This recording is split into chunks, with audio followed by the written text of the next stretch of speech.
ஆரம்பிக்கக்கூடிய சொல் அம்மிங்கிற என்று அழைக்கலாம்.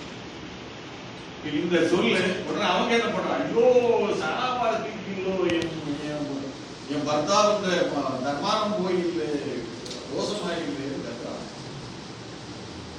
உண்மையில இதன்னா சரி கூட வந்து இன்னொரு பையன் தூக்குறாங்க, வியாபார தூக்கி கொடுக்குற வயல போறோம். அங்க இருந்து அவங்க தூக்கிட்டு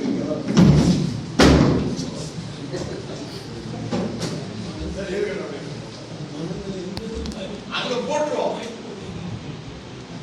திருப்பி இவங்க போய் தூக்கிட்டு வந்துருவாங்க, நம்ம தோசம் வராது அப்படிங்கிற ஒரு கண்ணோட்டத்தில் வந்து திருப்பி தூக்க போறதுக்கு அப்புறம் தான் ஆடுதான். ஐயோ பார்த்தா ஒரு இப்படி எல்லாம் வாழ்க்கைகள நிகழ்வுகள் எல்லாம் இவற்றையெல்லாம் போர்ந்துதான் உங்க இந்த நாவலை வந்து கூறியிருக்கோம். பல நிகழ்வுகள் அதே மாதிரி அந்த நாயர் குடும்பத்தில் ஏற்பட்டிருக்கிற இப்ப யாராவது போடுவீங்களா, நீங்க பார்த்திருப்பீங்களா? குஞ்சால் ஆடுறதுன்னா தெரியுமா?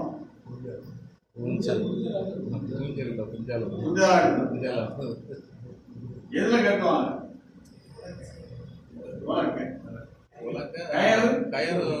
தென்னை ஓலை, தென்னை ஓலையும் அந்த இப்ப நம்முடைய குழந்தைகளுக்கு அது தெரியுமா?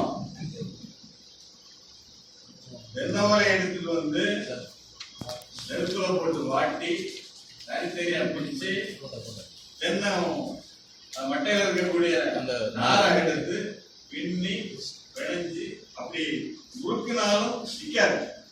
அந்த முறுக்கு விடாம இருக்கிறதுக்கு மரத்துல கட்டி விடுவோம், சுத்தி விட்டு அப்புறம் மேல கொண்டு போய் கட்டி அப்புறம் அதை தொங்க விட்டு அதுல வழக்கையை கட்டு 3 பேர் 4 பேர் உட்காந்து மட்டும்தான் உட்கார்ந்து வாடுவாங்க. அதுல தவும் பெற்றதுன்னு காலை அப்படியே விழிச்சுக்கிட்டு அப்படியே சங்கத்துல போற மாதிரி போறது. இதுல பெரிய ஆட்டங்கள். இப்படிப்பட்ட நிகழ்வுகள் எல்லாம் அன்றைக்கு எங்களுடைய வாழ்க்கையிலே இருந்துச்சு.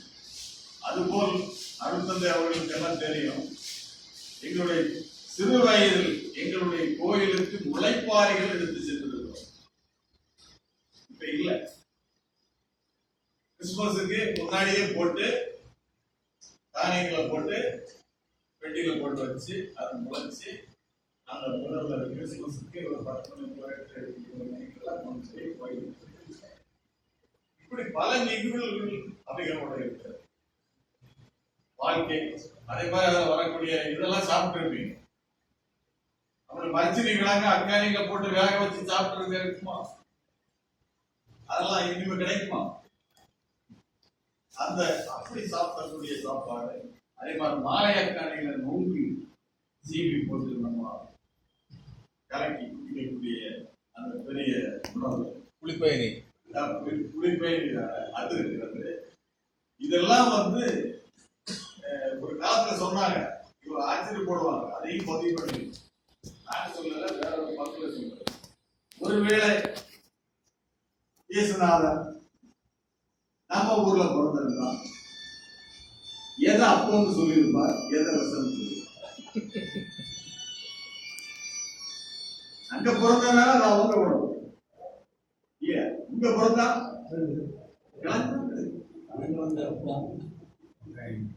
எது ஒரு கிழங்கு கல்லு ரசம், அவ்வளவுதான். அந்த இடத்துல சொல்லியிருக்கேன். இப்படிதான் நினைப்பாங்க.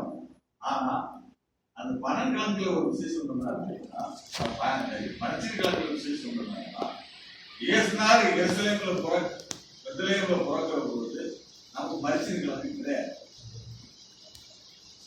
ஆங்கிலேயருடைய ஆட்சியில தான் மரிச்சிறு கிழங்கு. இந்த திருவாங்கூர் மகாராஜா காலத்தில் ஒரு 250 ஆண்டுகளுக்கு முன்னால்தான் அந்த மரிச்சிறு கிழங்கு பிரேசில் இருந்து கொண்டு வராங்க. இதெல்லாம் தெரிஞ்சிருக்கணும். பேராசிரியர் எனக்கு ஒரு முறை சொன்னது,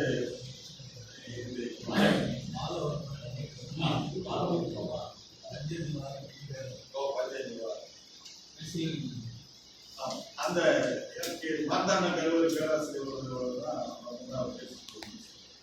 அப்ப இப்படிப்பட்ட விஷயங்கள் நிகழ்வுகள் இந்த கதை ஓட்டங்கள்ல அந்த அது சார்ந்த விஷயங்கள் அது பதிவு பண்ணியிருக்கிறேன்.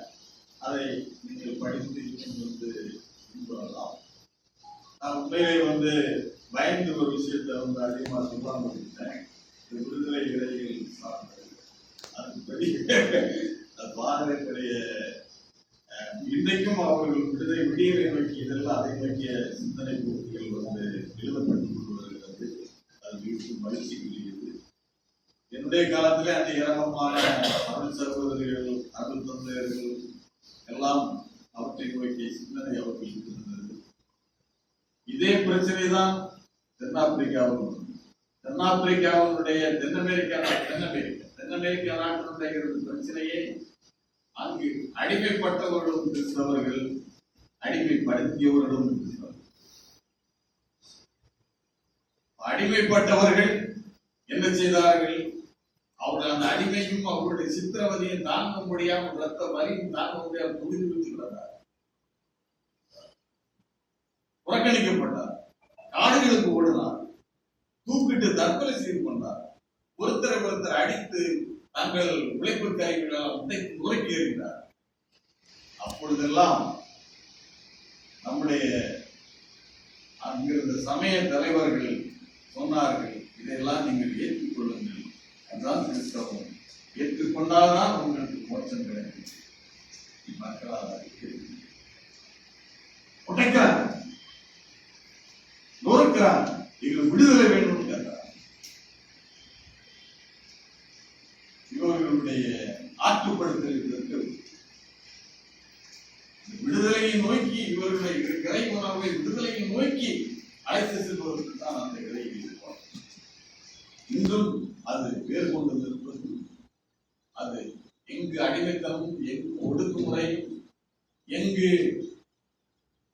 சித்திரவதைகளும் கொடுமைகளும் இருக்கிறதோ அங்கு இந்த இறையில் ஏதோ ஒரு வடிவத்தில் போய் அந்த மக்களை உலக கொடுமைகளிலிருந்தும் விடுவிப்பதிலும் தான் நம்முடைய இறைப்பணி. இறை அரசை கட்டியெழுப்பும்படி இருக்கிறது என்பதை அந்த இறையில் உணர்த்தியது. அதை மனதில் பதிந்து கொடுத்தோம். அதனால் அதையும் இதில் பதிவு செய்ய வேண்டும் என்று எண்ணி பதிவு செய்திருக்கிறோம். இந்த வாய்ப்பை உருவாக்கி கொடுத்த உங்கள் அனைவருக்கும், குறிப்பாக பேராசிரியர் குமாரசெல்வா, பேராசிரியர் சிறந்த ஒரு சொற்பொழிவை தன்னுடைய எழுத்தின் மூலமும் தன்னுடைய மதிப்பறைகள் மூலமும் இங்கு நமக்கு வேறு பல புதிய செய்திகளையும் நமக்கு நாவல்களை பற்றியும் அந்த காலகட்டங்களை பற்றியும் எடுக்கக்கூடிய தோழர் பேராசிரியர் ஸ்ரீமன் அவர்களுக்கும் இங்கே வரவேற்கக்கூடிய தலைவர் சங்கத்தை சார்ந்தவர்கள் மற்றும் ஆசிரியர்கள், சிந்தனையாளர்களும், செல்வா என்னுடைய அரசுடன் சேர்ந்த என்னுடைய சகோதரர் பணியாளர் செல்வராஜ் அவர்கள் மற்றும் இது சிறப்பித்த உங்கள் அனைவருக்கும் என்னுடைய பெருமையான நன்றியை கூறிக்கொண்டு விடைபெறுகிறேன்.